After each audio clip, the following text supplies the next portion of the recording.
हर हर महादेव, हर हर महादेव, हर हर महादेव।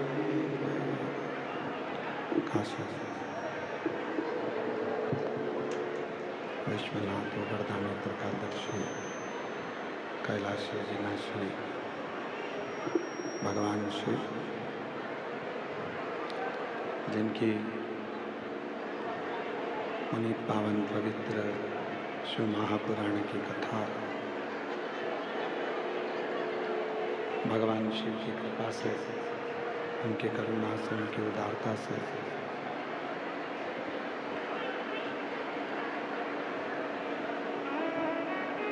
हरियाणा के पवित्र पावन भूमि पर भगवान शिव की कृपा से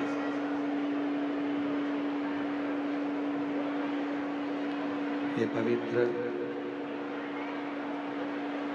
शिव महापुराण की कथा गरुड़ा हरियाणा की पवित्र पावन भूमि पर चल रही है। 7 दिवसीय ये कथा के आज चतुर्थ दिवस में आप और हम प्रवेश कर रहे हैं।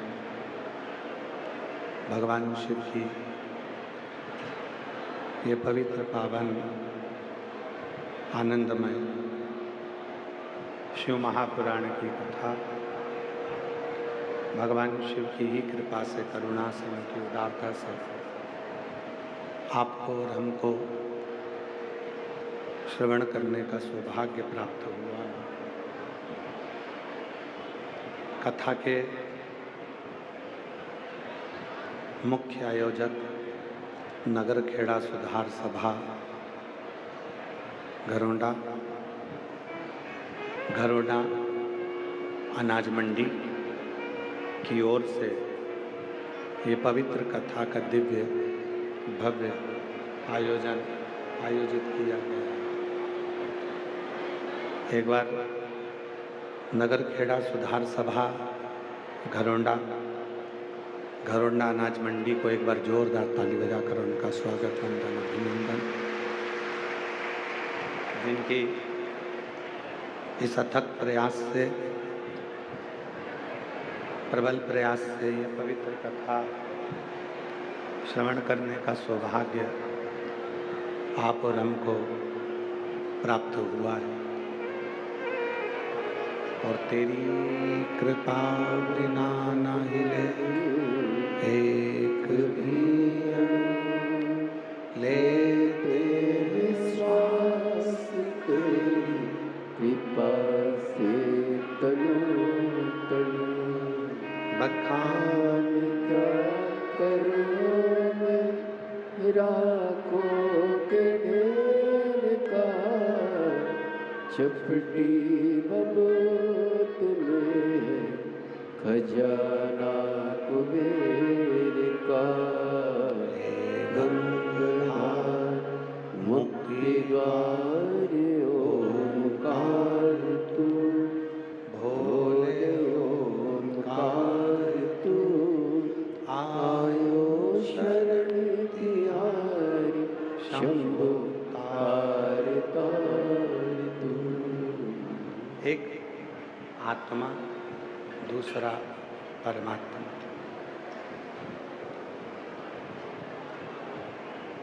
ये दो ऐसे हैं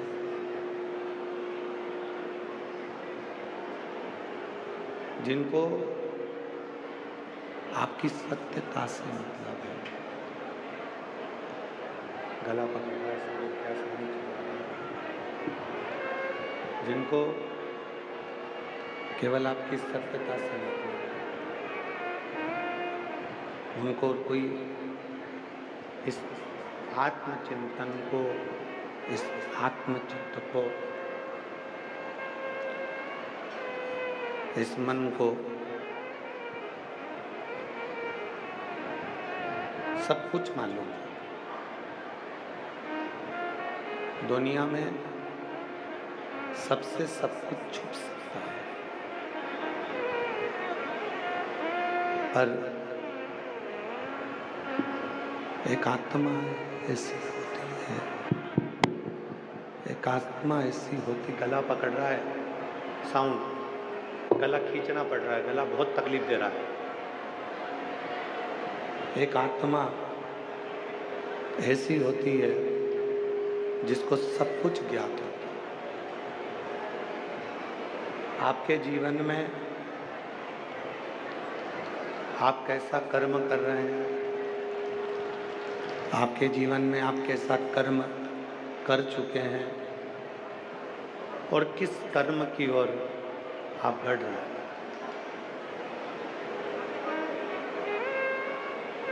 ये किसी को मालूम हो ना हो, पर अपनी आत्मा को ये सब मालूम है।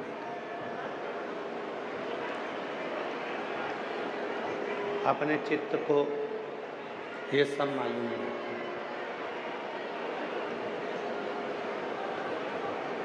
एक हमारी आत्मा, दूसरा है वो परमात्मा। ये दोनों आप मत बताओ इनको, आप कितना भी छुपा लो, कितना भी छुपा कर रख लो, कितना भी मत बताओ, फिर भी ये आत्मा और परमात्मा को सब ज्ञात होता है।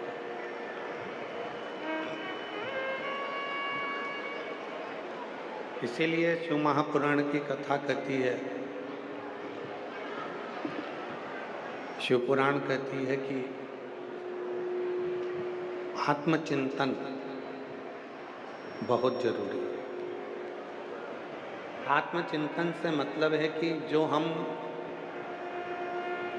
कर्म कर रहे हैं, जिस कर्म की ओर हम बढ़ रहे हैं, उसका चिंतन जरूरी।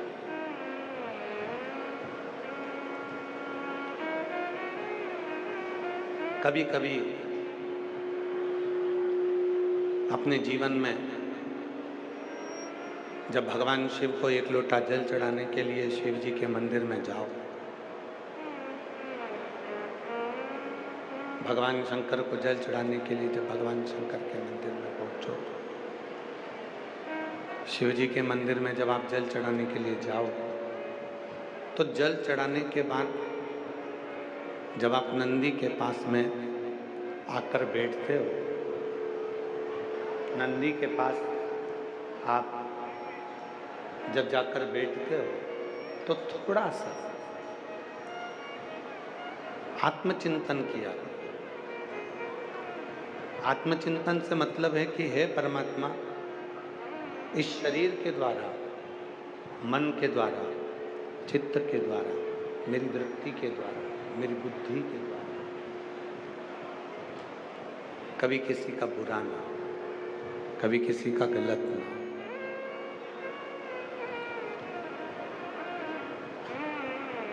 कहते हैं शिव का जो भक्त होता है, भगवान शंकर का जो उपासक होता है, शिव भक्ति में जो डूबने वाला होता है,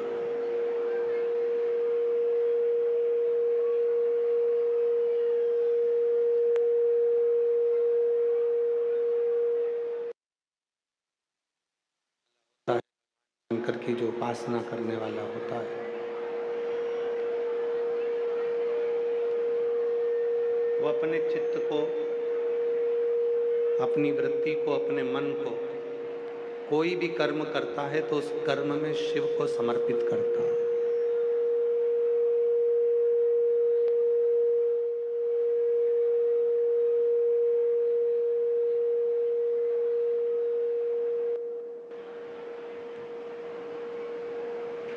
जब वो कोई भी कर्म करेगा तो वो शिव को समर्पित करेगा। अच्छा कर्म करा तो भी भगवान को समर्पित करेगा, और बुरा कर्म करा तो भी भगवान को समर्पित करेगा। श्रेष्ठ कर्म किया तो भी भगवान को समर्पित करेगा, और बुरा कर्म किया तो भी भगवान को समर्पित करेगा। अच्छे और बुरे कर्म को, श्रेष्ठ और बुरे कर्म को भगवान को समर्पित कर कर चलता है, भगवान को समर्पित कर कर चलता है। क्यों? क्योंकि शंभो शंभो शंभो शंभो शंभो शंभो शंभो शंभो शंभो शंभो शंभो शंभो। कितने साल हो गए तुम लोगों को साउंड चलाते चलाते? शंभो शंभो शंभो शंभो। शिव का जो भक्त होता है, भगवान शंकर का जो उपासक होता है, शिव की जो साधना करने वाला होता है, शंकर की जो आराधना करने वाला होता है, शिव साधना में जुटने वाला होता है, भगवान शिव की जो आराधना करने वाला होता है,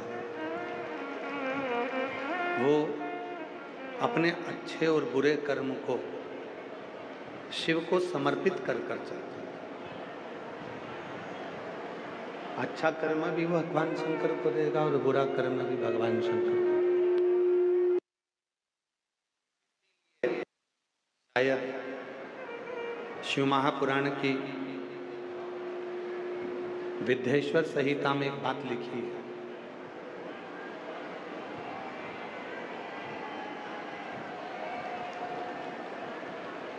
शिव महापुराण की विद्येश्वर संहिता में एक सुंदर सी बात लिखी है कि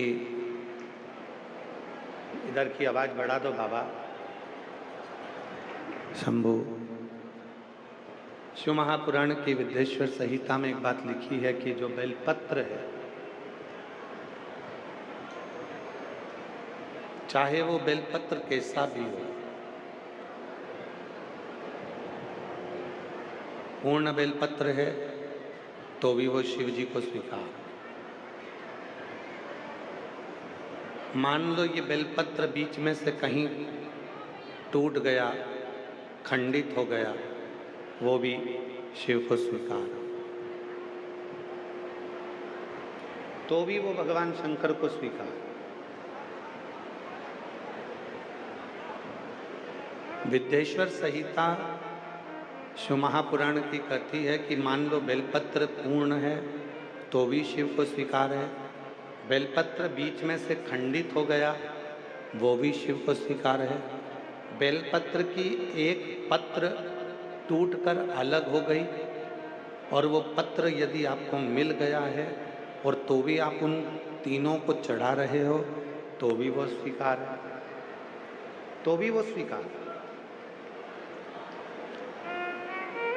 और मान लो बेलपत्र के तीनों पत्र अलग अलग हो गए और वो तीनों पत्र तुम्हारे हाथ में आ गए और तुम उसे तो भी शिव जी को चढ़ा रही हो तो भी वो शिव को स्वीकार, तो भी वो शिव को स्वीकार। अच्छा बुरा जैसा भी है तुम शिव को समर्पित कर। अच्छी सोच बुरी सोच, अच्छी बुद्धि बुरी बुद्धि, अच्छा चित्त बुरा चित्त, अच्छा मन बुरा मन, जो भी है हम सब शिव को वही समर्पित कर। तेरा तुझको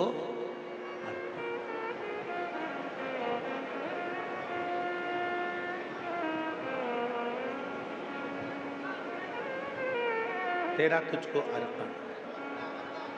ये पत्र चाहे इनके 1000 टुकड़े हो जाएं, ये बेलपत्र चाहे इसके हजारों हजार टुकड़े हो जाएं तो भी वो शिव को स्वीकार। उसी तरह जैसे शंकर भगवान का शिवलिंग होता है,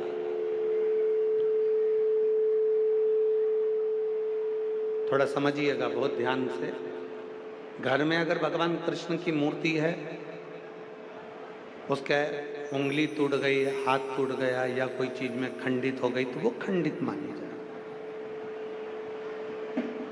माता रानी की कोई मूर्ति है, उसमें कोई टूट फूट हो गई तो वो खंडित मानी जाए। गणेश जी की कोई मूर्ति है, उसमें कोई टूट फूट हो गई तो वो खंडित मानी जाए। जितने भी देवताओं की कोई मूर्ति आपके पास में है, अगर वो थोड़ी सी भी टूटती है तो वो खंडित मानी जाए। पर 33 कोटि देवता में केवल एक देव अधिदेव महादेव का शिवलिंग एक ऐसा है जो 1000 भी टुकड़े हो जाएं तो भी वो खंडित नहीं माना जाता, वो अखंड ही माना जाता।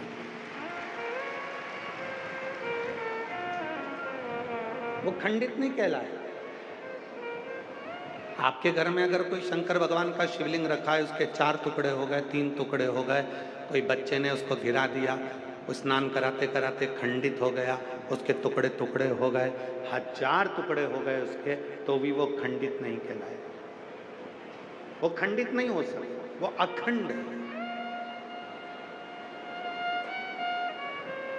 शिवलिंग कभी खंडित नहीं माना जाता, उसको अखंड माना जाता। उसी तरह आपको बताया अभियाल कि ये बेलपत्र का एक पत्ता, ये दूसरा पत्ता, ये बेलपत्र का तीसरा पत्ता, ये तीनों पत्ते मान लो टूट गए, अलग अलग हो गए, आप चढ़ाने के लिए लेकर गए थे और ये पत्ते टूट कर अलग अलग हो गए, तो भी यदि आप इन तीनों पत्तों को एक साथ रखकर भी शिव को चढ़ा रहे हो तो भी वो अखंड ही माना जाएगा। वो खंडित नहीं, उसमें खंडता नहीं है। अच्छा है शिव का, बुरा है शिव का। मात पिता तुम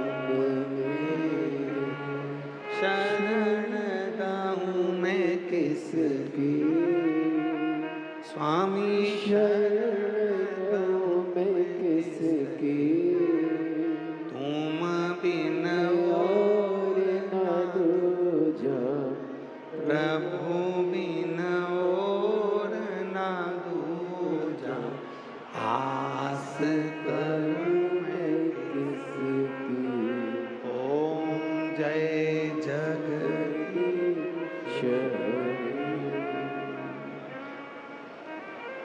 अखंडता। आपसे एक प्रश्न करते हैं इसी संवाद में, जरा उत्तर दीजिएगा। तुम्हारा छोटा सा पोता, तुम्हारा बेटी का बेटा, तुम्हारे बेटे का बेटा, तुम्हारे बेटी की बेटी, तुम्हारे बेटा की बेटी, या तुम्हारा बेटा या तुम्हारी बेटी, छोटी सी, वो कुछ भी खा रही है, कुछ भी, और खाते खाते उसने एक दाना उठाया और उठाकर खाते खाते उसने अपनी मम्मी के मुंह में दे दिया। खाते खाते उसने अपने पापा के मुख में दे दिया। अब ईमानदारी से बोलो, इतने से दाने से बच्चे का छोटा सा हाथ, छोटी सी उंगली, और वो छोटी सी उंगली से वो बच्चा दाना उठाकर तुम्हारे मुख में दे रहा है। बच्चे का पेट तो वो छोटे से दाने से भरा जाएगा, पर क्या तुम्हारा पेट भराएगा क्या उस दाने से? नहीं भराएगा। फिर भी तुम्हारा बेटा दे रहा है, तुम्हारा पोता दे रहा है, तुम्हारी पोती दे रही है और बड़े प्रेम से तुम्हारे मुख में दे रही है, तो भले 56 भोग ना मिले पर वो एक दाना तुम्हें तृप्ति प्रदान कर देगा। प्यार से दिया है मेरे बच्चे ने। बच्चा गोदी में बैठकर वो दाने को उठाकर मम्मी के मुख में दे रहा है, पापा के मुख में दे रहा, भैया के मुख में दे रहा, बहन के मुख में दे रहा।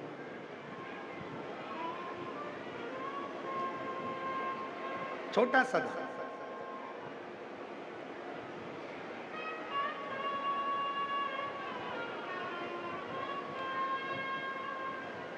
वो लेकर आता है और दे देता है।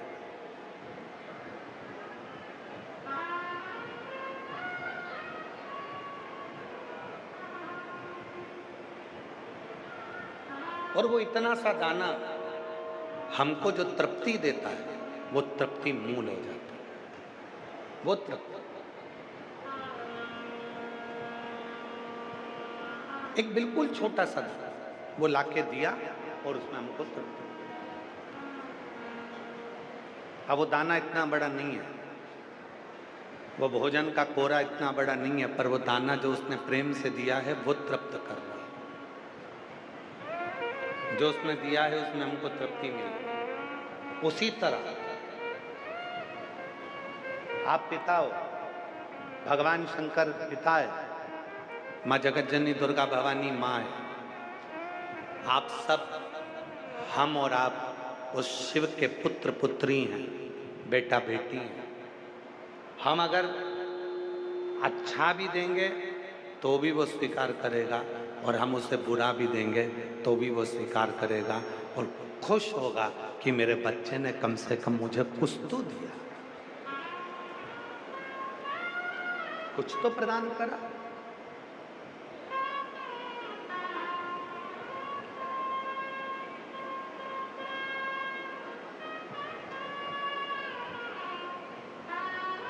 एक गुरु अपने चेले के साथ में भिक्षा मांगने गए, और गुरुजी ने आवाज लगाई, माता भिक्षाम दे। बच्ची दौड़कर अंदर गई, अपनी माँ से कहा कि माँ दरवाजे पर कोई गुरु आए हैं, भिक्षा मांगे। माँ ने कहा जाकर कह दो कि हमारे घर में अभी कोई है नहीं।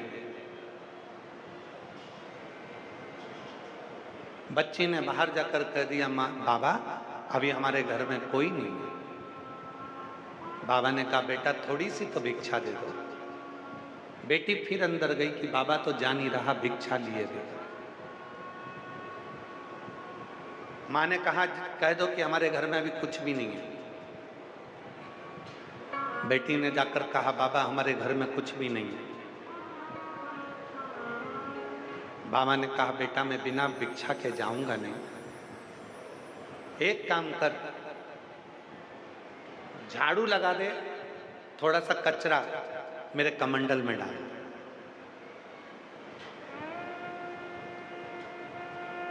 बेटी ने झाड़ू लगाई, कचरा उठाया, बाबा के कमंडल में दे दिया। बाबा कचरा लेकर चले गए। चेले ने पूछा गुरुजी से, गुरुजी उसने भोजन नहीं दिया, अन्न नहीं दिया, कचरा दिया, तुम इस कचरे का करोगे क्या? गुरुजी ने वो कचरा लिया, आगे जाकर फेंक दिया। जब कचरा फेंकना ही था तो तुम लेकर क्यों आए?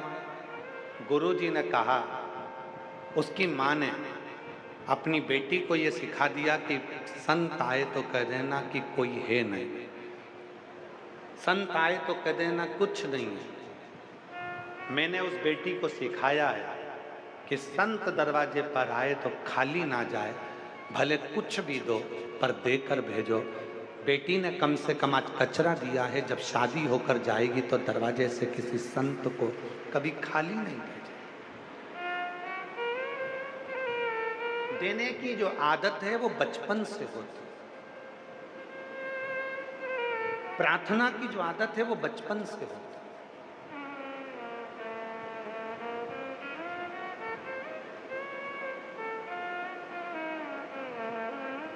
कभी कभी अपने बच्चे से तुम खुद कह दिया करो, ला क्या खा रहा है बेटा, बिस्कुट ला, दादी को नहीं खिलाएगा?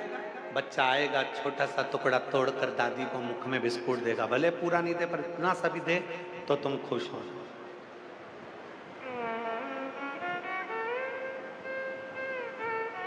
प्रसन्न होना। मेरा भोला बाबा ऐसा ही है, मेरा भोलानाथ ऐसा ही है। सारी दुनिया ने उसके लिए कहा कि शंकर जी को अखंड बेलपत्र चढ़ाया करो, टूटी हुई बेलपत्र शिव जी को नहीं चढ़ाना चाहिए। शंकर भगवान को टूटी बेलपत्र नहीं चढ़ती। किसी ने कह दिया शंकर जी को ये नहीं चढ़ता। शिव को जिसने जान लिया कि शंकर हमारा बाप है, हमारा पिता है, जैसे घर के बच्चे अपने पिता के मुख में छोटा सा भी दाना देते हैं तो पिता संतुष्ट हो जाता है, उसी तरह बेलपत्र चाहे कैसा भी हो, वो बेलपत्र जब शिव को दिया जाता है तो वो पूर्ण ही माना जाता है, उसकी पूर्णता माना। कई लोगों का शरीर बेकार हो जाता है, कष्ट हो जाता है, रोग आता है, बीमारी आती है, और वो उसने सुना कि सियोर वाले बाबा ने कहा है कि बेलपत्र चढ़ी हुई खाना चाहिए। अब सियोर वाले बाबा ने क्या कहा कि जब तुम बीमार हो, तकलीफ में हो, तुम्हें रोग है, तब बेलपत्र खाओ। अब कई लोगों की तो आदत हो जाती है कि रोज रोज बेलपत्र खाने लगते हैं, रोज ही बेलपत्र खाने लगते हैं। नहीं, सियोर वाले बाबा ने कहा कि जब तुम्हारा स्वास्थ्य खराब है तब बेलपत्र शिव की चढ़ी हुई प्रसाद के रूप में शंकर जी के सामने से जब बेलपत्र चढ़ी हुई उठाओ तो उनसे कहो, बाबा आप महामृत्युंजय हो, आप मृत्यु को जीतने वाले हो। बाबा मुझे रोग हो गया है, उस रोग को मिटाने के लिए आप औषधि के रूप में ये बेलपत्र दे दीजिए और इस बेलपत्र को औषधि बना दीजिए।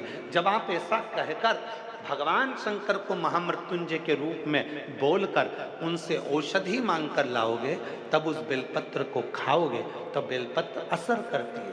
और एक बात और याद रखना, हम पूरी बेलपत्र को नहीं खा सकते। हो सकता है किसी किसी के मुंह में छार छार हो जाता है, किसी के मुख में कई बार छाले पड़ जाते हैं, किसी के मुंह में स्वाद आना बंद हो जाता है, किसी किसी के मुंह में कुछ खाते हो तो स्वाद नहीं आ पाता। तो जरूरी नहीं कि पूरी बेलपत्र खाओगे। बेलपत्र का एक पत्ते का भी छोटा सा अंश, जितना बड़ा तुम्हारे माथे पर बिंदी लगी होती है, उतनी बिंदी के बराबर भी अगर तुमने बेलपत्र को खाया है तो वो बेलपत्र भी उतना ही असर करेगा जितनी पूरी बेलपत्र। जितनी बड़ी बिंदी अपने माथे पर लगी है उतनी बेलपत्र, उतनी बिंदी के बराबर भी अगर बेलपत्र हम खा रहे हैं तो उतना ही असर करेगा। जरूरी नहीं है कि पेट दुख रहा है तो दवाई का पूरा पत्ता ही खा जाओ, सिर दुख रहा है तो टेबलेट का पूरा पत्ता ही खा जाओ, 12 की 12 गोली खा गया। एक गोली निकालो और उसको खाओ। उसी तरह शरीर में अगर कष्ट है, तुम पूरी बेलपत्र नहीं खा सकते, मुंह में स्वाद नहीं आता, छाड़ छाड़ हो जाता है, मुख में अगर बेलपत्र खाने के बाद तुम्हें स्वाद नहीं आ पा रहा, तो इतनी सी बेलपत्र का टुकड़ा, जितनी बड़ी तुम्हारे माथे पर बिंदी रहती है उतना बड़ा टुकड़ा आप नंदी के पास बैठकर उसको खाना प्रारंभ करिए। वो बेलपत्र भी उतना ही असर करे, उतना ही असर।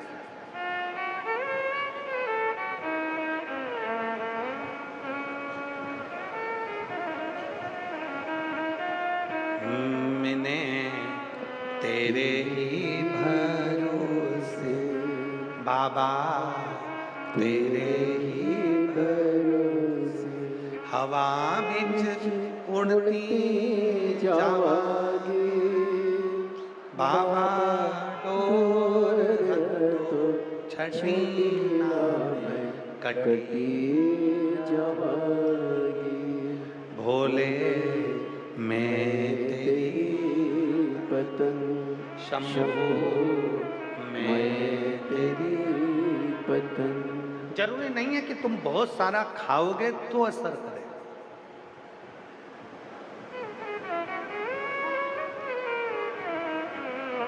जब नींद नहीं आती है रात्रि को, शिव जी की 5 लड़कियों के नाम बोले जाते हैं, बेटियों के नाम बोले जाते हैं। सबको याद है वो नाम? साथ में बोलेंगे।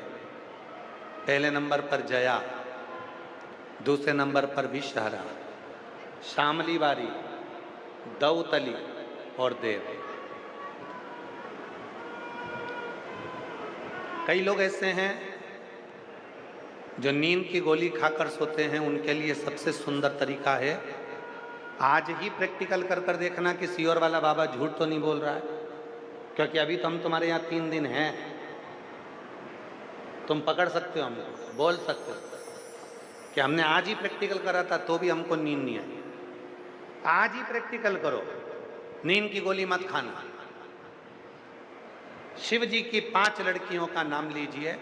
पलंग पर सोते समय जब आपने पूरा मोबाइल वगैरह सब देख लिया, अब सोने का समय आ गया, उस समय पर मोबाइल को बंद कर कर रखो और हाथ की अंजलि में थोड़ा सा जल लो। जया, विषहरा, शामली वारी, दौतली, देव, शिव जी की 5 लड़कियों का नाम लेकर थोड़ा थोड़ा जल हाथ में लेकर जो शंकर का चढ़ा हुआ जल है उसको थोड़ा थोड़ा हाथ में लेकर, या सीहोर के रुद्राक्ष का जो जल है उसको थोड़ा थोड़ा हाथ में लेकर जब आप पियोगे और जैसे ही श्री शिवाय नमस्तुभ्यम कहकर सोओगे, सुबह ठीक 4:30 और 5 के बीच में तुम्हारी नींद खुल जाएगी।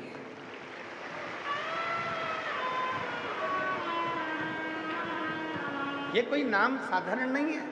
शिव जी की 6 लड़कियां हैं, जया, विषहरा, सामरी बारी, दौतली, देव और अशोक सुंदरी। ये 6 लड़कियां कोई साधारण नहीं है। इन 6 बेटियों के नाम का उच्चारण हमारे जीवन में सुख देता।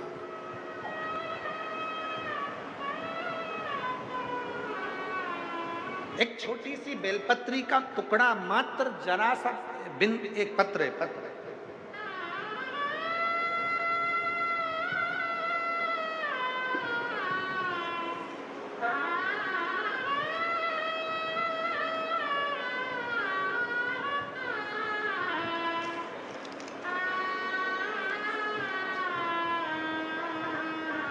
राम प्रसाद जांगड़ा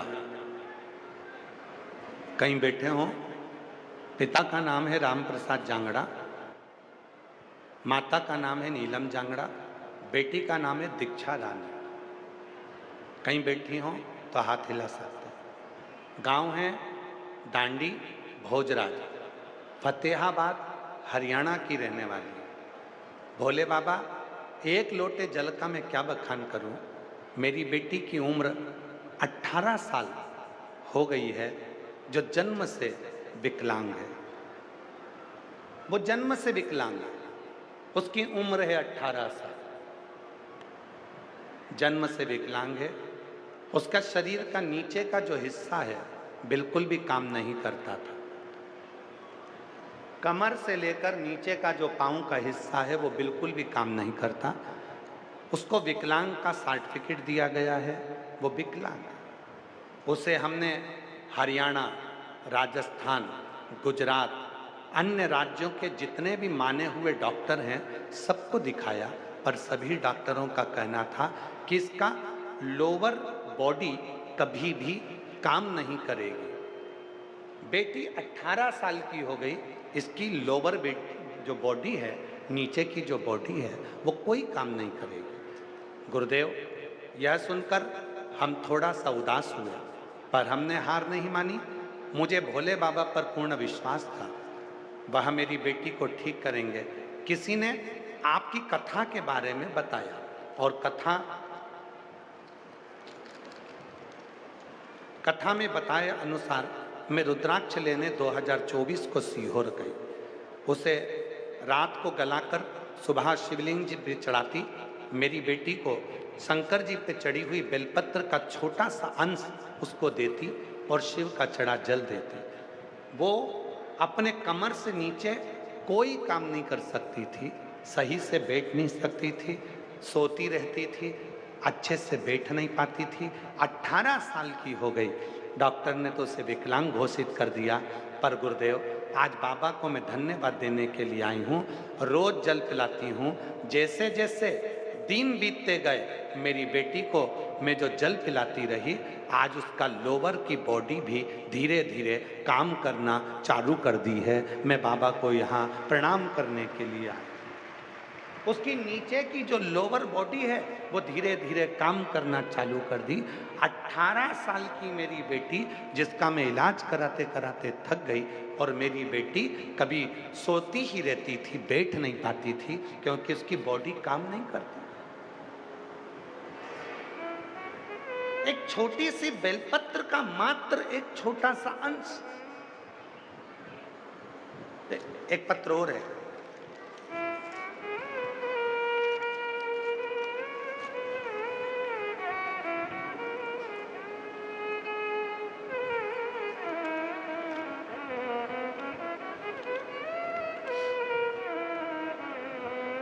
मेरा नाम है सलिंद्रो देवी, पति प्रदीप कुमार, अघोवा, जिला अंबाला की निवासी हूँ। कहीं बैठी हों तो हाथ हिला सकती हैं। जिला अंबाला से आई हैं। पति का नाम प्रदीप कुमार, मैं सलिंद्रो देवी, मेरा मोबाइल नंबर ये है। मेरे पति को 2025 को कैंसर की बीमारी का पता चला। मेरे परिवार काफ़ी घबरा गए। डॉक्टर साहब को हमने ऑपरेशन के लिए बोल दिया। डॉक्टर ने ऑपरेशन के लिए बोला, मेरी बड़ी दीदी और मेरे पति को घर देखने के लिए आई। उन्होंने हमें कहा सीहोर के रुद्राक्ष की महिमा के बारे में बताया। मेरा पति और दीदी सीहोर की कावड़ भरने के लिए गए और वहाँ पर कंकर शंकर का पूजन किया। हमको नहीं मालूम कि सीहोर की कावड़ में ऐसा क्या होता है, पर जितनों से भी पूछा उसने एक ही बात कही कि सीहोर की कावड़ 3 महीने के अंदर फल दे देती है। तो हम भी कावड़ भरे और कावड़ भरकर जब हम वहाँ कंकर शंकर पूजन कर कर आए, बाबा से विनती कर कर आए और गुरुदेव लगभग 3 मंथ के अंदर बाबा ने ऐसी कृपा करी कि मेरे पति को मैं वो रुद्राक्ष का जल देना प्रारंभ करी और अपने पति की जांच कराने के लिए वापस हॉस्पिटल लेकर गई तो डॉक्टर ने कह दिया कि अब तुम्हारे पति को कैंसर नहीं है, उसका कैंसर ठीक हो गया है, उसका कैंसर ठीक हो गया है। बाबा, आज मैं बाबा को धन्यवाद देने के लिए आई हूँ। पति का कैंसर तो 3 महीने में बाबा ने ठीक कर दिया, पर गुरुजी 6 महीने के बाद उसको पैरालिसिस हो गया। हमने भोले बाबा में अपना अटूट विश्वास बताए रखा और रुद्राक्ष का जल अपने पति को पैरालिसिस में भी देते रहे। बाबा शिव ने ऐसी कृपा करी, आज मेरा पति पूर्ण तरह से ठीक हो गया है और बाबा की कृपा से यहाँ घरुंडा में कथा सुनने के लिए हम लोग आए हुए हैं, कथा श्रवण कर रहे हैं। एक बार जोरदार ताली बजाएं। कहीं बैठे हों तो आ सकते हैं। मैं सलिंद्रो देवी, पति प्रदीप कुमार, अधोवा जिला अंबाला की रहने वाली हूँ। मेरा मोबाइल नंबर ये है। शिव शिव जरूरी नहीं कि हम बहुत बड़ी बेलपत्र खाएंगे तो वो बेलपत्र असर करेगा। कई लोग व्यासपीठ से अच्छी बात सुन नहीं पाते और आधी अधूरी बात सुन लेते हैं।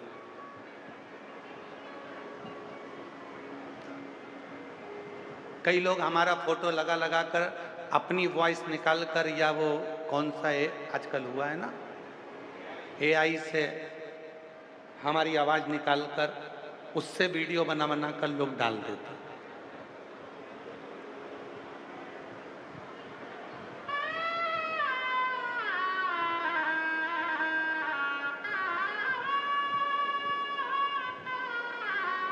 कई लोग अलग अलग वीडियो, यहाँ तक कि कई लोग हमारे साथ में हमारी पत्नी का मुख तो उन्होंने कभी देखा नहीं है जिंदगी में। ना जाने कौन कौन सी को जोड़कर हमारा फोटो चिपका कर भेज देते, गुरु माता का दर्शन कर लो। अब जिस गुरु माता का मुख केवल उनके पिता ने और माँ ने देखा होगा और शादी के बाद हमने देखा होगा, यहाँ तक कि मेरे पूरे सीहोर वालों ने भी आज तक, मेरे पड़ोसियों ने भी हमारी धर्म पत्नी का मुख नहीं देखा होगा। और उसका मुख आप टीवी पर लगा कर की फोटो में लगा कर ये गुरु माता है। एआई से सब कुछ हो सकता है, वो जो करना चाहे सब कुछ हो सकता है। लोग उसको विचारते नहीं है। किसी ने कहा कि 10 बेलपत्र खा जाओ, कोई ने कह दिया 5 बेलपत्र खा जाओ, किसी ने कह दिया इतना खा जाओ। ना ना, एक मस्तक पर जो बिंदी लगी है उसके बराबर भी, मस्तक की बिंदी के बराबर भी अगर हमें तकलीफ है, कष्ट है, दुख है, हमारे मुख में बेलपत्र खाने पर यदि स्वाद नहीं आता, छार छार हो जाता, छाले पड़ जाते, आप बेलपत्र नहीं खा सकते और तकलीफ ज़्यादा है, बीमारी ज़्यादा है, एक माथे की छोटी सी बिंदी के बराबर भी बेलपत्र को यदि आप पाओगे तो वो बेलपत्र आपको सुख, वो सुख दे।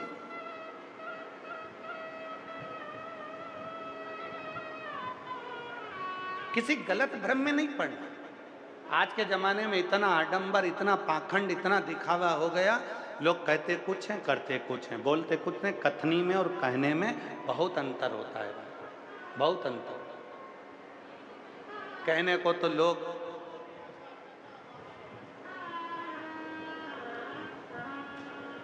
महाराज, आज आप लोग कथा श्रवण कर रहे हैं और पूरी घरोंडा की मंडी यहाँ पर बैठी हुई है, सारे व्यापारी गण बैठे हुए हैं। आप लोगों को एक बात कहना चाहूँगा इस व्यासपीठ से, जब सीहोर से कथा किसी को भी दी जाती है ना, तो कभी सीहोर में आकर उनके फार्म को देखा करो, जो फार्म भरा था। उस फार्म में लिखा रहता है, आप पास नहीं बेचेंगे, आप दुकान नहीं बेचेंगे, आप कर्जा लेकर कथा नहीं कराएंगे, आपके पास पैसा नहीं है तो कथा बिल्कुल मत करा। टीवी पर कथा आ रही, आप वो सुनो, ना पास बेचो, ना चंदा मांगो, ना किसी से लो। अगर भोलेनाथ जिस दिन तुम्हारे ऊपर कृपा कर दे, उस दिन तुम दिल से कथा कराना, कर्जा लेकर या चंदा लेकर। फार्म भरा जाता है, जो कथा लेकर आता है उसके सिग्नेचर होते हैं, उसके साइन लगते हैं, उसकी वीडियो बनती है, ऑफिस में जमा होती है।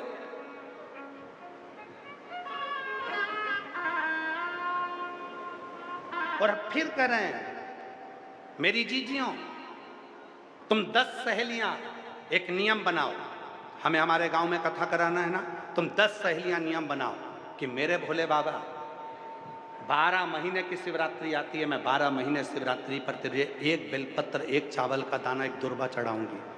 1 साल तक हम 10 सहेलियां तेरी आराधना करेंगे, और हम 10 सहेलियों को तू इतना दे देना कि हमारे पति आगे आकर खड़े होकर 10 की 10 मिलकर कथा को करा दे। कर्जा लेकर नहीं,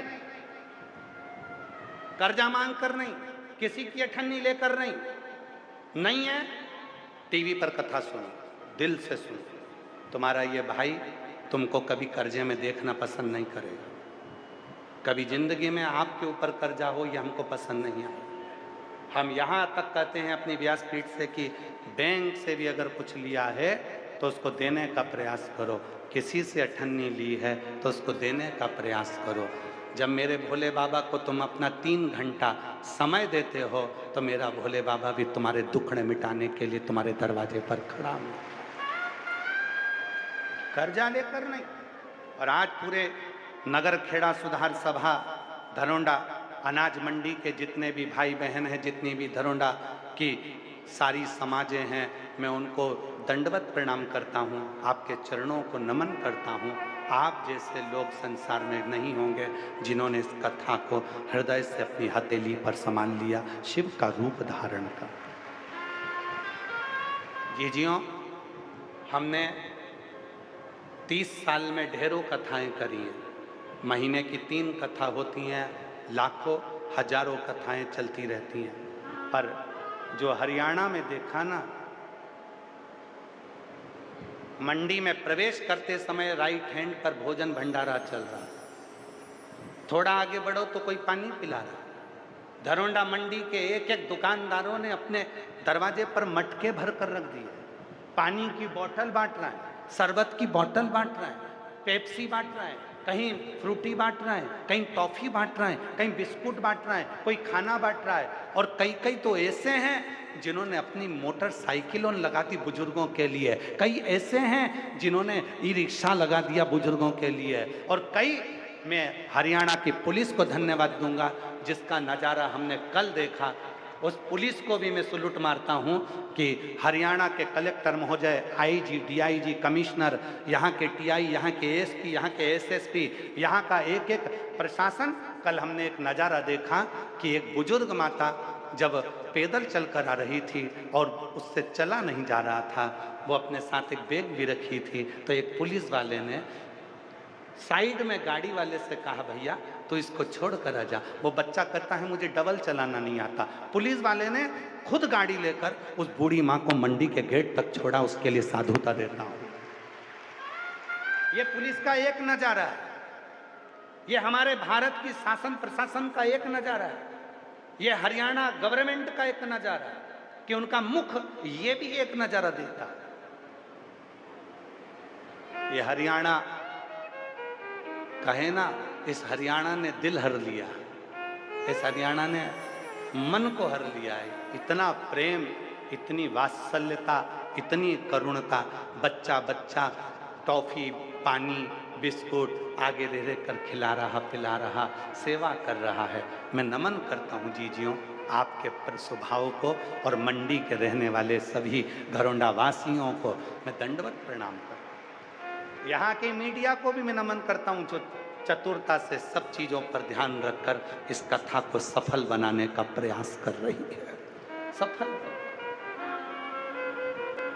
शायद हमारे जीवन में ऐसा पहली बार देखने को मिला जो नज़ारा, और मैं कहूँगा करनाल वाले, मैं कहूँगा कुरुक्षेत्र वाले, मैं कहूँगा सोनीपत पानीपत वालों, एक बार दिल्ली वालों आकर, दिन में फुर्सत ना मिले तो रात में आकर घरोंडा का एक आनंद देखिए कि घरोंडा में इन सारे व्यापारियों ने मिलकर कितना आनंद कराया। देखो जब सब समाज एक हो जाती है तो कितना आनंद बरसता है। उनको दिखाओ, आओ देखो, वो शिव कृपा करे। और अभी फिर कहकर जा रहे हैं, हे मंडी वालों चिंता मत करना, मेरा भोले बाबा जब तुमको तुम्हारे व्यापार में इतना दे देना, सारी समाजों को जिन जिन ने लगाया है एक एक रुपया, उनको मेरा भोले बाबा दे देना, तो इन जीजियों के लिए एक बार फिर कथा करा लेना।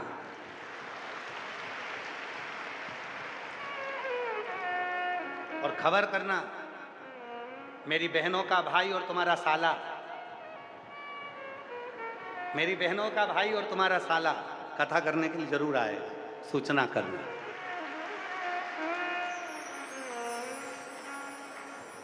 दिल से सुनो, दिल से, जो दिल से मांगोगे वो दिल से दे देगा, मेरा भोला भंडारी है, खाली झोली भर देगा।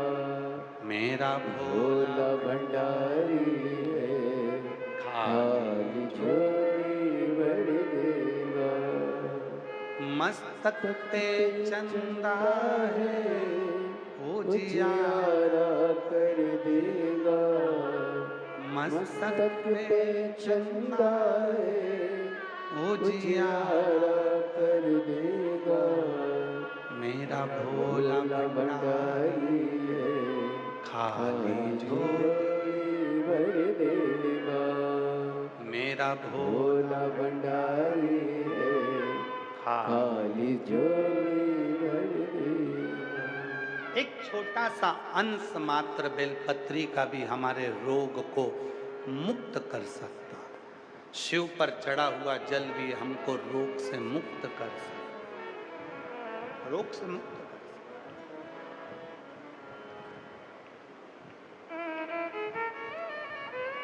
चिंतन करो थोड़ा सा। कई लोगों के मन में आता है पूरा पूरा बेलपत्र शिव जी को चढ़ाना, नहीं है बेलपत्र, टूट गया। देखो वो बाप है, अपने बच्चों का एक टुकड़ा मात्र भी उसके पास जाएगा तो वो कृपा कर दे। पिता है,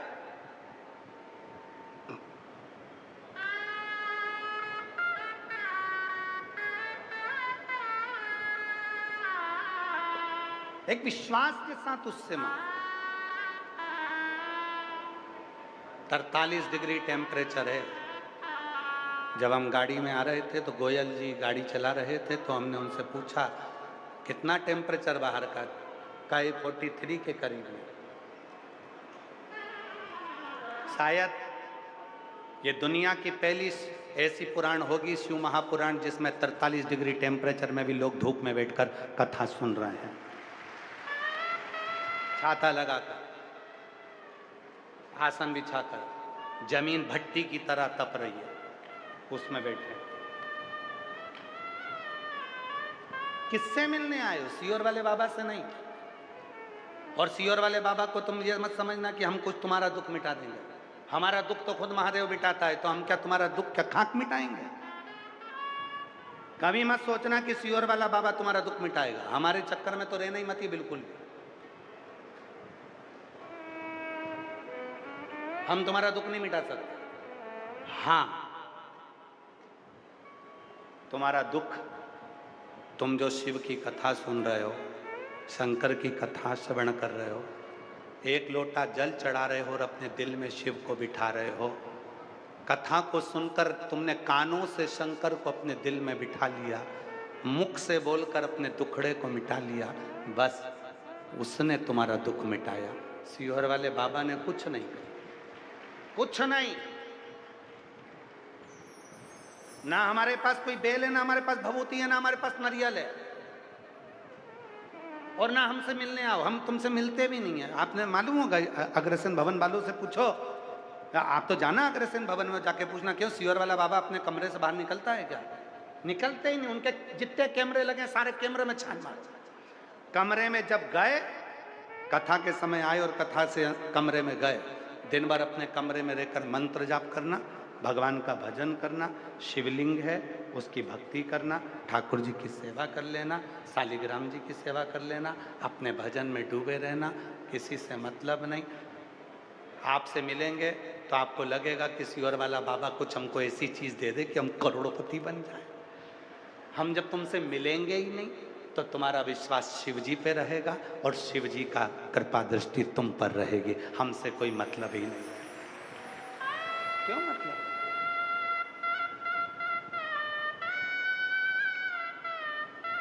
रिश्ता तेरा मेरा सबसे प्यारा, रिश्ता तेरा मेरा सबसे प्यारा, तू मेरा बाबा मैं हूँ तेरा लाला, मैं हूँ तेरा लाला, तू मेरा बाबा मैं हूँ तेरा लाला, मैं हूँ तेरा लाला। उस पे भरोसा। एक बहन ने लिखा, गुरुजी एक पत्र में एक बहन लिखी है, देखिए,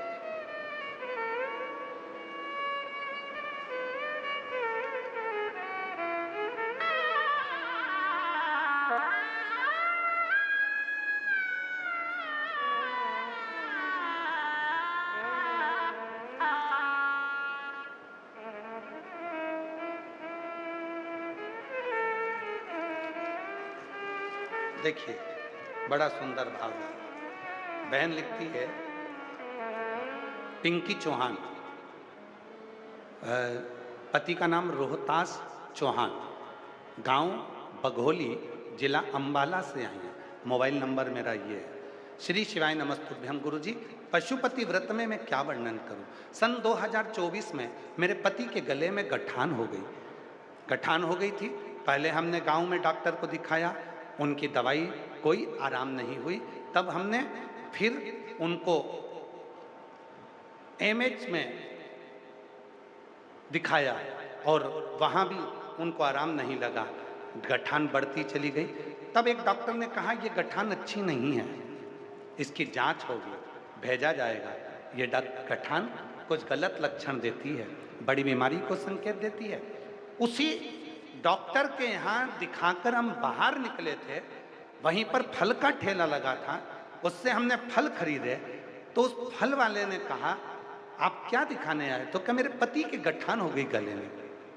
डॉक्टर बोल रहा है बड़ी बीमारी क्या। फल वाला कहता है 1 या 2 बजे कथा आती है टीवी पर, सीहोर वाला बाबा बाजता है, आप एक बार आसन लगाकर सुनो और शंकर पे जल चढ़ाओ, हमें लगता है तुम्हें दूसरी बार हॉस्पिटल नहीं आना पड़ेगा। गुरुदेव, जिस दिन कथा चालू करी आप पशुपति व्रत के बारे में बता रहे थे, उसी के बाद में सोमवार आया और मैंने पशुपति व्रत किया। पशुपति व्रत कर कर हमने बाबा पर जल चढ़ाया और शिव जी की आराधना करी। रोज जल लाती, पति को देती और पति को देते।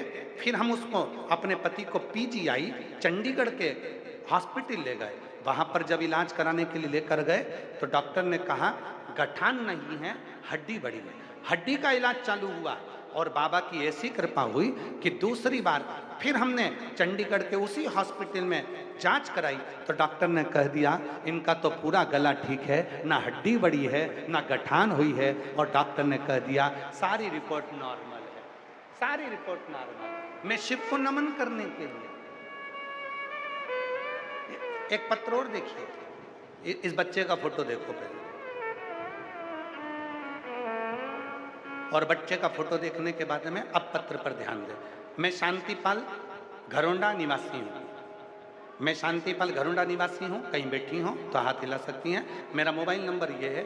गुरुजी मेरी बेटी विदेश में रहती है, 18 वर्षों से कोई संतान उत्पन्न नहीं, डॉक्टरों को दिखाया लेकिन कोई हल नहीं निकला, विदेश के डॉक्टरों को भी दिखाया, विदेश के डॉक्टरों ने कह दिया तुम कभी मां नहीं बन सकती।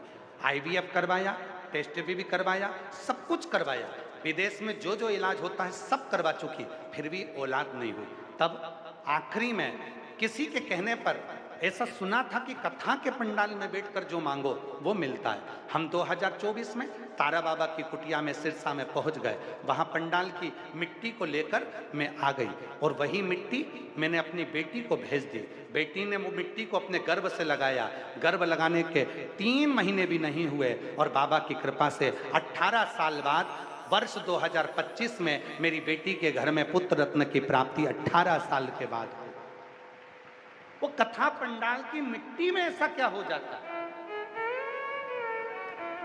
होता कुछ नहीं है, एक ही चीज होती है, जब इतने सारे शिव भक्त आते हैं प्रेम से श्री शिवाय नमस्तुभ्यम कहते हैं, उनके जप करने से, उनकी साधना से, उनकी आराधना से लोग कहते हैं संत बड़े, लोग कहे साधु बड़ा, लोग कहे सन्यासी बड़ा।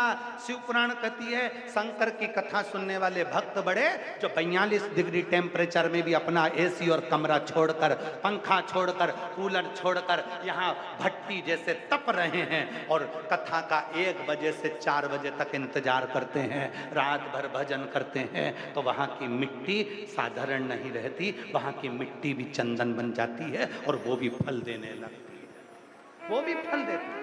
कहीं बैठी हो घरोंडा से, शांतिपाल घरोंडा की निवासी है, मेरा मोबाइल नंबर ये है, कहीं बैठी हो तो आ सकती है। शिव तत्व जो जैसी भावना वो वैसा नहीं, खाली उसे लौटाया वो मन ही मन हर्षाया और कर दिया माला मान का शिवाने लुटा दिया भंडार का शिवाने। उससे प्रीत बढ़ाओ, थोड़ा उसको चिंतन करो। आए हो कथा में, जहां तुम्हें जगह मिल जाए वहां बैठ जाओ, बैठकर जिस समय पर भजन होता है, भजन के बाद 5 बार श्री शिवाय नमस्तुभ्यम बोला जाता है। बोलने के बाद कहा जाता है बाबा मेरे सब दुख काटो। उसके बाद थोड़ी देर मौन हुआ जाता है। जब 2 सेकंड के लिए 1 मिनट के लिए 1 मिनट के लिए जब मौन हो, उस समय पर तुम अपने बाप से, अपने पिता से, शिव से अपने दिल की बात कहो, उससे कहो, उससे बोलो, वो सुनेगा। और यहां से जाते जाते कहकर जाना, इतना देना मेरी झोली में कि मैं भी एक बार शिव महापुराण की कथा अपने नगर में, अपने गांव में करूं। कम ना देना, किसी से मांग कर नहीं, कर्जा लेकर नहीं, अपने बल। जिसका बाप कुबेरेश्वर महादेव हो उसको मांगने की जरूरत ना पड़े, तुम दे, तुम दे।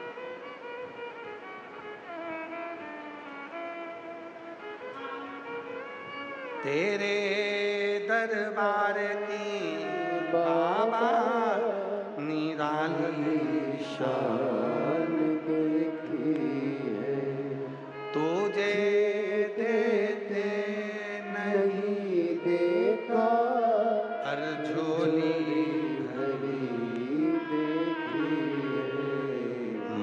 दुनिया मोड़ेगी बाबा तू मुखड़ा ना मोड़। मुख दुनिया मोड़ेगी बाबा तू मुखड़ा ना मोड़। मेरी भिक्षा पात्र में गुरु ने कचरा मांग लिया क्योंकि देने की आदत डल गई।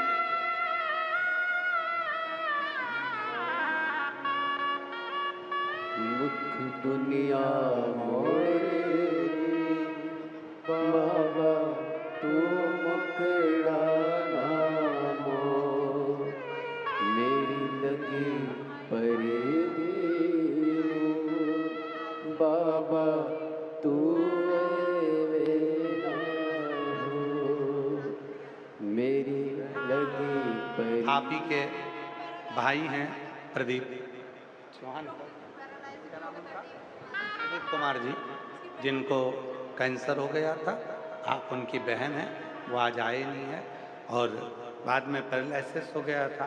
बाबा की कृपा से कैंसर से भी मुक्त हुए और पैरालिसिस से भी ठीक होकर चलना फिरना सब चालू कर दिया।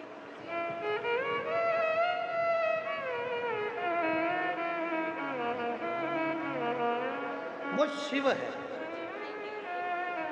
वो शंकर है, वो ओघड़ी है, वो दयालु है, वो दाता, वो उपासना करना शिव के लिए हृदय से आदत डाल दो। शिव के मंदिर में एक लोटा जल चढ़ाने की बच्चों, दुनिया का कोई व्यक्ति कितना भी मना करे कि तुम भगवान शंकर को मत भजो, शिव के मंदिर मत जाओ, लोटा भर के जल मत चढ़ाओ, उनके हाथ जोड़कर कह देना मैं तेरे से रिश्तेदारी खत्म कर दूंगी, आज के बाद बोलो। मेरे को ये मत बोलो कि शिव के मंदिर मत जा, मैं तुझसे रिश्तेदारी बंद कर दूंगी, पर उससे रिश्तेदारी बंद नहीं कर सकती। मैं मंदिर जरूर जाऊंगी, एक लोटा जरूर चढ़ाऊंगी और एक दिन ऐसा आएगा वो जल तुम्हारा कल बदल कर ही रहेगा। वो जल तुम्हारा कल बदल कर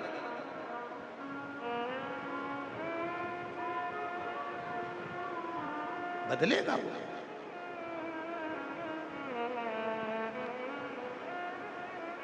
एक लोटा जल सारी समस्या का हल। कैसी भी समस्या, दुख आया, तकलीफ आई, दौड़कर शिव के पास, शिव की शरण। और केवल आपने जल नहीं चढ़ाया है, आप ये भी मत सोचना कि केवल मैं जल चढ़ा रही हूं। भगवान श्री राम जब लंका पर आक्रमण करने के लिए गए और सेतु नहीं बन रहा था, बहुत बड़ी समस्या भगवान श्री राम जी के सामने आकर खड़ी हो गई थी कि ये सेतु कैसे बंधेगा। तब स्मरण आया, पार्थिव शिवलिंग का निर्माण करा, रेत का बालू का शिवलिंग बनाया और वो शिवलिंग की स्थापना करी, रामेश्वरम उसका नाम हो गया। और ऐसी कृपा शंकर भगवान ने करी कि वो नल नील ने पत्थर तैराना प्रारंभ करे और सेतु बनकर तैयार हो गया। सेतु बनकर केवल आप जल नहीं चढ़ा रहे, समस्या केवल आपको नहीं थी। भगवान राम जी के जीवन में समस्या आई तो एक लोटा जल चढ़ाया भगवान राम ने। भगवान कृष्ण की 16,108 रानियां, और जब रानियों से संतान नहीं हुई, 16,108 रानियों से जब संतान नहीं हुई, तब भगवान कृष्ण ने गर्गाचार्य बाबा को बुलाकर पूछा, मेरे द्वारका में इतनी रानियां हैं पर उनकी औलाद नहीं है। गर्गाचार्य बाबा ने कहा, एक एक रानी के साथ 11-11 दिन तक बैठकर शंकर भगवान की पूजन करो। एक एक रानी के साथ बैठकर 11-11 दिन तक पूजन करी भगवान कृष्ण ने। तब जाकर शिव जी प्रसन्न हुए और वर दिया, हे भगवान कृष्ण, तुमने मेरी आराधना एक एक रानी के साथ में 11-11 दिन तक करी है, इसलिए तुम्हें 11-11 संतान उत्पन्न हो। एक एक रानी से 10 बेटा, एक बेटी, 10 छोरा, एक छोरी होंगे। तब भगवान कृष्ण की प्रत्येक रानी से 11-11 बच्चे हुए और 1,77,186 भगवान शंकर की कृपा से कृष्ण भगवान के बच्चे। तब केवल तुम जल नहीं चढ़ा रहे। ये लोग लिख देते हैं 18 साल तक संतान नहीं हुई, तुम जल चढ़ाना तो चालू करो। किसी ने लिख दिया हमें कल एक माता आई थी, कितना 24 साल तक औलाद नहीं हुई, तुमने जल चढ़ाना चालू करा, उसने कल तुम्हारा कल बदल दिया। तुम जल चढ़ाओ तो सही, तुम विश्वास से जाओ तो सही, तुम भरोसा ही नहीं करते। थोड़े दिन जल चढ़ाने के बाद तुम्हारे मन में आने लगता है कि अरे बाबा अब मैं जल चढ़ाते चढ़ाते थक गई, बाबा तो मेरी सुन ही नहीं रहे, तो मन में आने लगता है कि जल ही ना चढ़ाओ।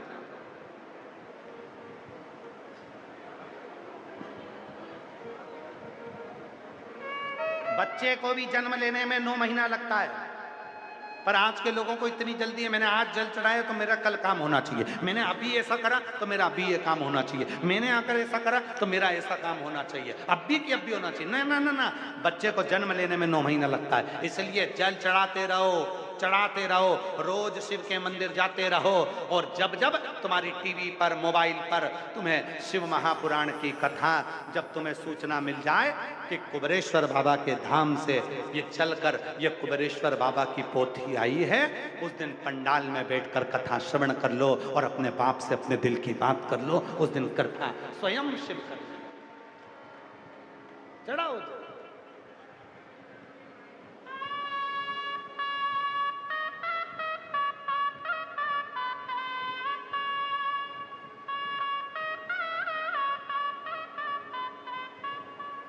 वो कृपा ना करे तो बात।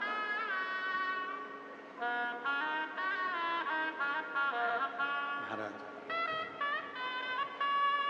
शिव से अपने हृदय की चित्त की बात शंकर को, अरे देख लिया संसार हमने, सब मतलब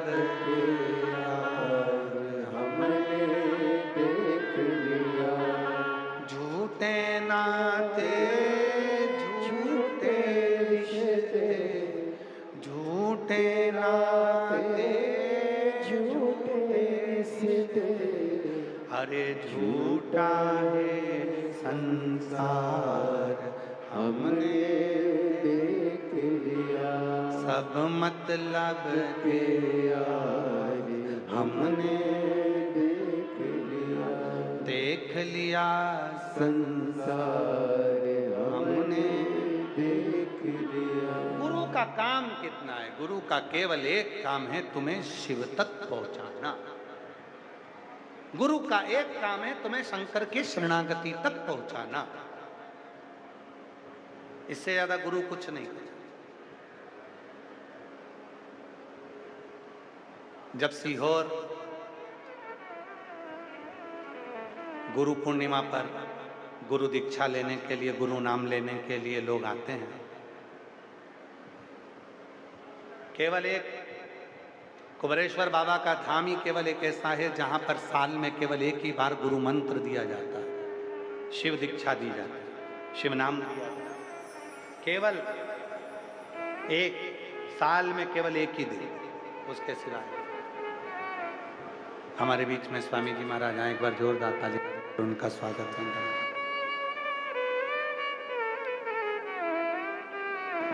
केवल वर्ष में एक दिन ऐसा होता है, केवल साल में एक दिन ऐसा होता है।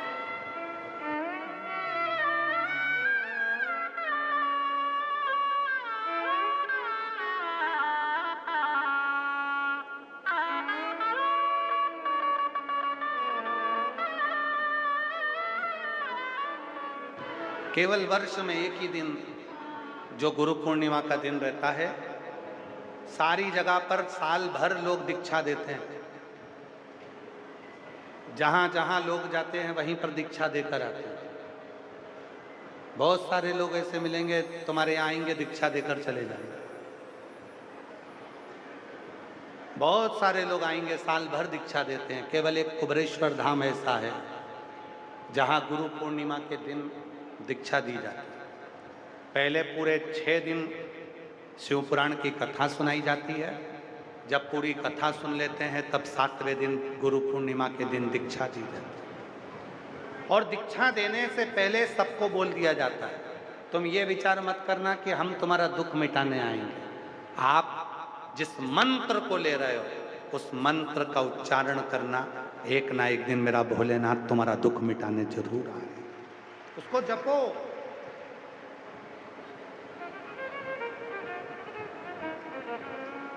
दानवीर कर्ण की भूमि से हो आप, पासी में करनाल लगा हुआ।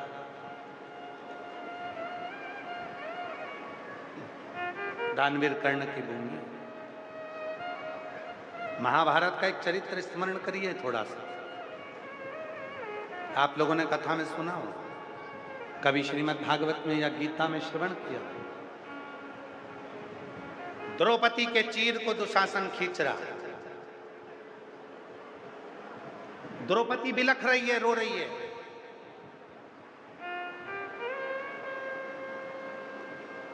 धृतराष्ट्र और गांधारी के सामने द्रौपदी पहुंच गई और द्रौपदी ने कहा धृतराष्ट्र से कि तुम मेरे काका ससुर हो। तो धृतराष्ट्र कहते हैं मेरी आंखें नहीं है। गांधारी कहती है मेरी आंखों पर पट्टी बंधी है।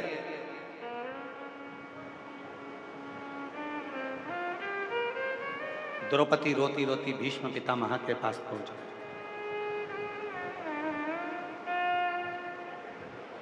और भीष्म पितामह के पास में द्रौपदी पहुंची और पितामह से कहा, पितामह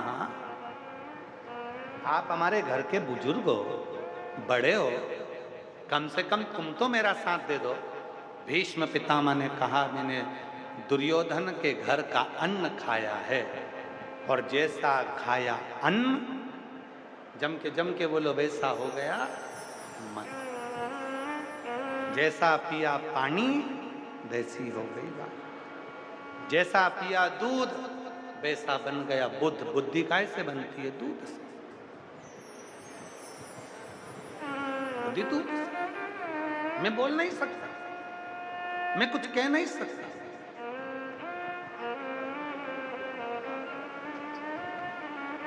यही माँ है। सिरसा हरियाणा की कथा में तारा बाबा की कुटिया में कथा सुनी। वहाँ की मिट्टी कथा की लेकर चली गई और बेटी को विदेश भेज दी। बेटी ने अपने उदर पर लगाया, 3 महीने में गर्भ ठहर गया। 18 साल के बाद पुत्र रत्न की प्राप्ति हुई। एक बार जोरदार ताली।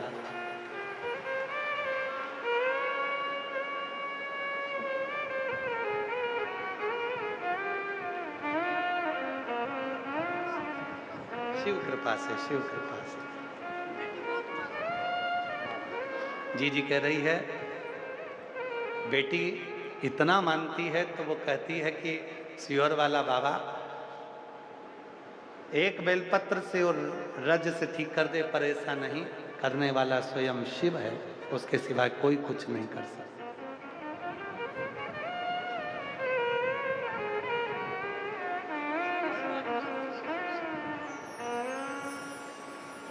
शिव तत्व। भीष्म पितामह कह रहे हैं मैंने दुर्योधन के घर का अन्न खाया, और जब मैं दुर्योधन के घर का अन्न खाया हूं तो मैं कैसे हो नहीं। आखिरी में द्रौपदी रोती रोती अपने पति के पास गई। 5 पतियों ने मना कर दिया और द्रौपदी रोते रोते रोते रोते फिर गुरु द्रोणाचार्य के पास पहुंच गई और कहा, गुरुदेव मैंने आपसे गुरु मंत्र लिया, आप मेरे गुरु हो। कई लोगों को लगता है कि गुरु बचाए। अब कथा सुनिए महाभारत की। द्रौपदी कह रही है गुरुदेव आप मेरे गुरु हो, कोई साथ नहीं देगा, कम से कम गुरु तो साथ देगा। गुरु द्रोणाचार्य ने द्रौपदी को मुस्कुरा कर कहा, बेटा इस सभा में जितने बैठे हैं कोई तेरा साथ नहीं देगा, स्वयं तेरा गुरु भी तेरा साथ नहीं देगा, पर याद रख गुरु ने जो तुझे मंत्र दिया है उस मंत्र को पुकारना प्रारंभ कर, वो मंत्र तेरा साथ देगा। साथ दे। आज के जमाने में लोगों ने भ्रम पैदा कर दिया, आज के जमाने में लोगों ने ऐसा भ्रम पैदा कर दिया कि लोग गुरुजी के पीछे भाग रहा है, गुरुजी के चरण के दर्शन करना है, गुरुजी से मिलना है, गुरुजी को ऐसा करना है, गुरुजी को वैसा करना है, गुरुजी गुरुजी गुरुजी गुरुजी। अरे गुरु से ज्यादा गुरु मंत्र के पीछे भागो कि गुरु ने जो मंत्र दिया उसको जपो।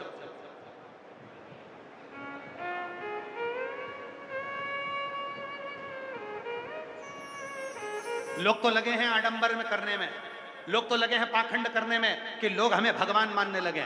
और याद रखना, शिव महापुराण का एक संवाद भगवान शंकर ने जो कार्तिकेय महाराज को कहा था, वो आपको आज शिव पुराण की कथा से सीख कर जाना चाहिए। भगवान षडानंद कार्तिकेय को कुमार खंड के अंदर भगवान शिव कहते हैं, सुनो षडानंद कार्तिकेय, इंसान इंसान रहेगा और भगवान भगवान रहेगा। इंसान कभी भगवान ना बने, इंसान कभी भगवान ना बने। और आप लोगों से करबद्ध निवेदन है, किसी को भगवान मत बनाओ, भगवान को भगवान रहने दो, भगवान को भगवान रहने दो, इंसान को भगवान मत बनाओ। उसको भगवान को भगवान रहने दो, इंसान इंसान रहेगा, भगवान भगवान। फंसे ना डाल, सारी समस्या का हल एक गुरु हो सकता है जो आपको मंत्र देगा। इसीलिए कुबेरेश्वर धाम पर केवल गुरु पूर्णिमा पर मंत्र दीक्षा दी जाती है, एक ही दिन। और वो मंत्र देकर भी कहा जाता है, इस मंत्र का जाप करना है, स्मरण करिए, याद करिए उस मंत्र को, भजो उस मंत्र को, स्मरण करो उस मंत्र। गुरु भले ना आए पर वो मंत्र बड़ा का। और अंत समय प्रभु आना पड़ेगा। आता है सब लोगों को बोलना? आता है सबको? सब साथ में बोलिए, अंत समय प्रभु। बहुत बढ़िया। वचन किया निभान, आए ना आए प्रभु कुटुंब कबीला। अंत समय प्रभु वचन दिया तो निभा।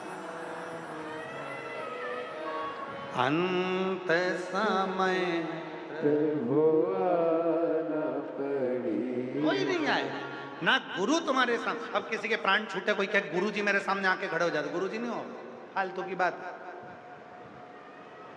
मंत्र आ सकता, आप जपो।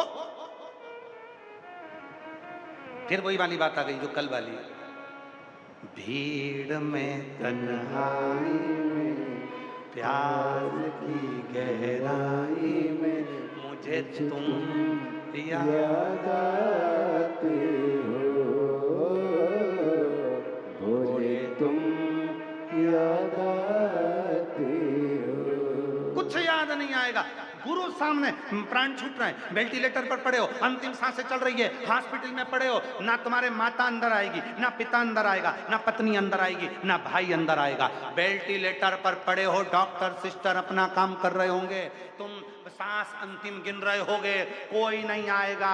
तब केवल एक ही आएगा, तुमने जो मंत्र लिया है, तुमने जो मंत्र जपा है और तुमने जो एक लोटा जल चढ़ाया है, बस वो आकर खड़ा हो जाएगा और तुम्हें बचा कर ले आएगा।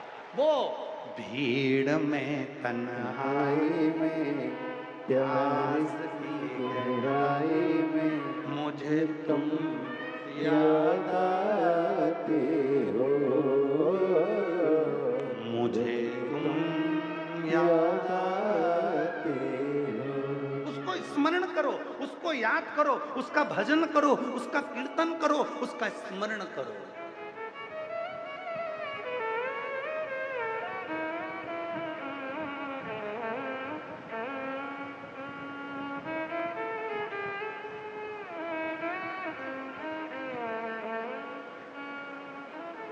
उसको भजो, वो आएगा। कोई नहीं आएगा।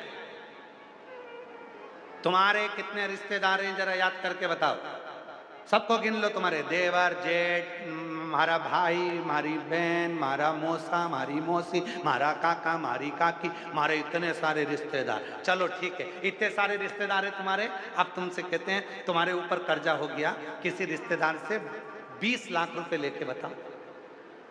20 लाख जाने दो, 5 लाख लेके बताओ। और याद रखना, वो 5 लाख दे भी देगा, पर 50 बार कहकर बता देगा, 25 बार घर पर आ जाएगा। कब दोगे वापिस, कब दोगे वापिस? ये दुनिया की रीति है।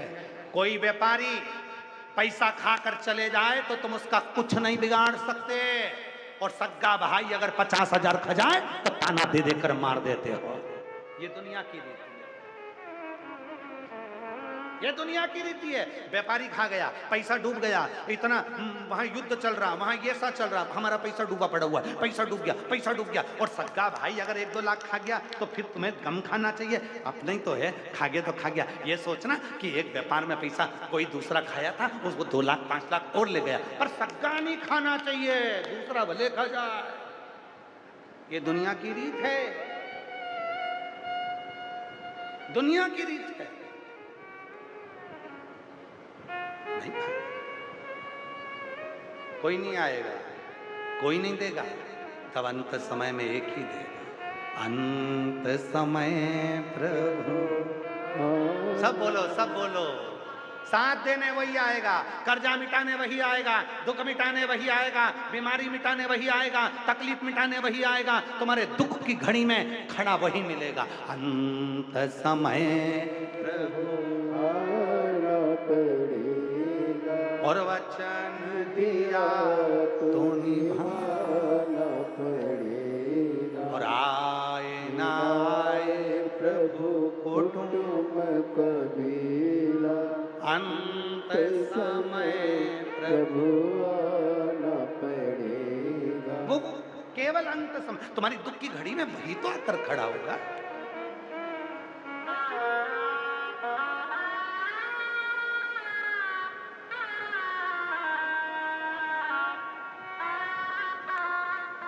उसके सिवा आएगा कौन? कौन आएगा? कौन साथ देगा? कोई। तकलीफ आ गई, कष्ट आ गए, कौन आएगा? महाराज कली काल में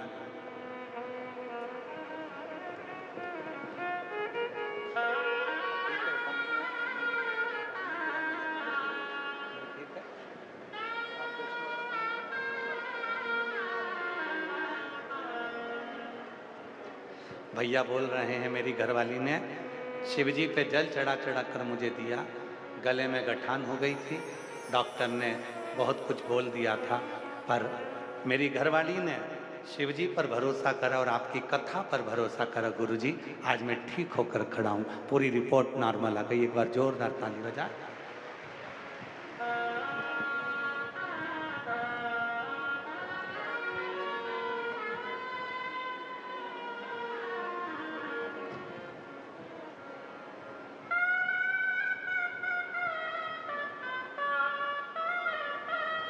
वो शिव की साधना, वो शिव की आराधना, शंकर की भक्ति सुख देती है।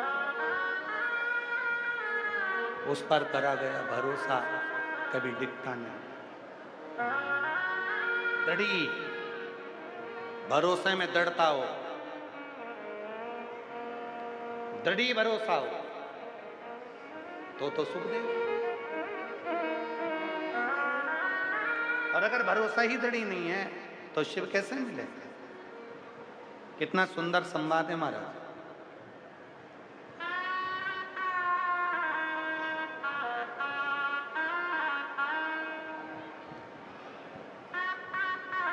महाभारत आप लोगों के कुरुक्षेत्र में बहुत कथा होती है, आप लोगों में से कई लोग सुनने भी बहुत जाते हैं।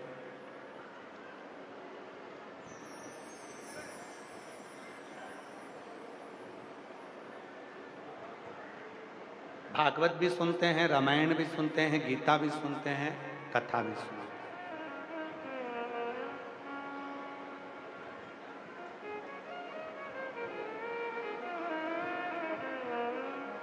बेटी का फोटो दिखाया जा रहा है, फोटो दिखाया जा रहा है, जिसकी भी हो। ये बेटी जो पुलिस वाली दीदी हैं उनके साथ में खड़ी है, जिसकी भी हो उसका स्मरण करें। एक बार एलईडी पर देख लें और वो अपनी बेटी को देख सकते हैं। पुलिस वाली दीदी के साथ में वो खड़ी है, जिसकी भी हो यहाँ से प्राप्त कर सकते हैं। शिव तत्व भगवान शंकर की ओघड़ी है। शिव दयालु है, शिव दातार है। और वो भगवान शिव से जो कहा जाए, ब्रह्मा ब्रह्मलोक में, भगवान विष्णु वैकुंठ लोक में, और केवल मेरा शंकर, मेरा ओघड़दानी, मेरा शंभु मृत्यु लोक में, कैलाश पर, काशी में,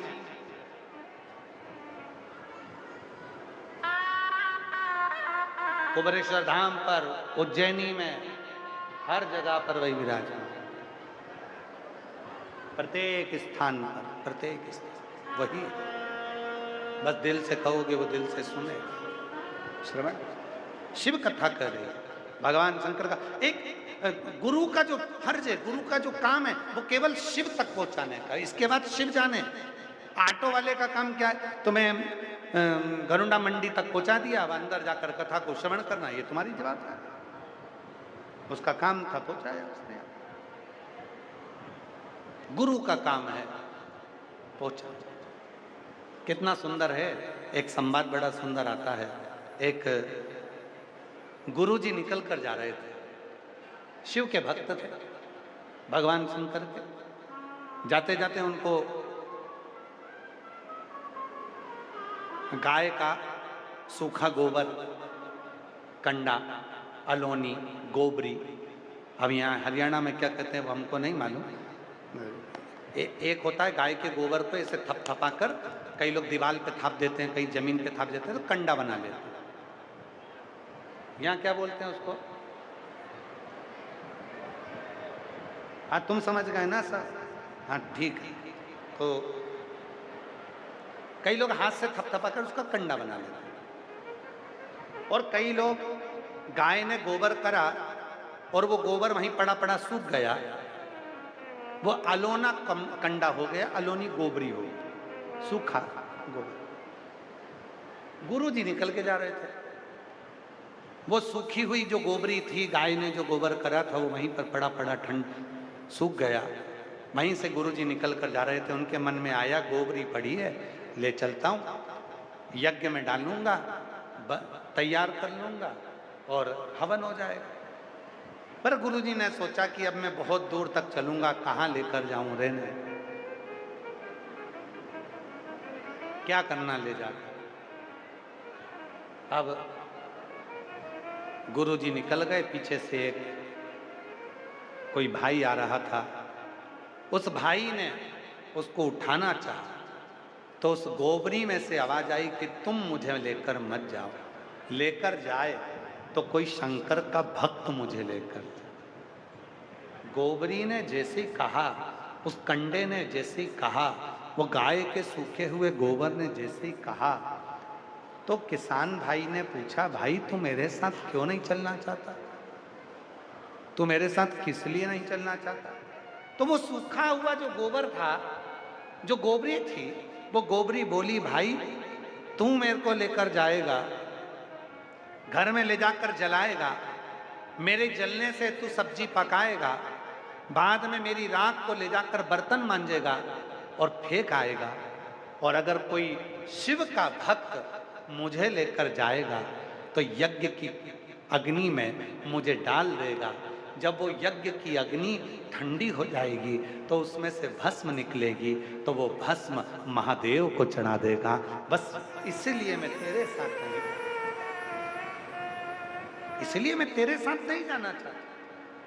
कोई शिव का भक्त हमारी जिंदगी में एक ऐसा आ जाता है, कोई शंकर का भक्त हमारी जिंदगी में ऐसा आ जाता है, कोई शिव का भक्त हमारे जीवन में ऐसा मिल जाता है जो हमको ले जाकर देवाधिदेव महादेव तक छोड़ देता है। कोई शंकर का भक्त हमारे जिंदगी में ऐसा मिल जाता है जो हमको ले जाकर भगवान शंकर की शरणागति में छोड़ देता है। कोई शिव का भक्त हमारी जिंदगी में ऐसा मिल जाता है जो भगवान की अविरल भक्ति हमको करना सिखा देता है।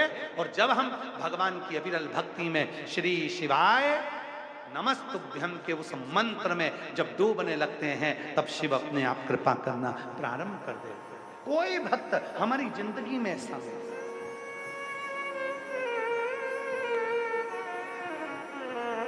अभी हमारे शैलेंद्र जी एक लाइन गा रहे थे भजन की कि कलयुग में शिव युग आया है और गुरुदेव ये तुम्हारा रचाया है।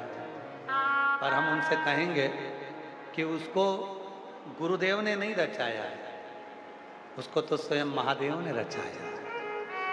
कोई दूसरा रचाने वाला नहीं।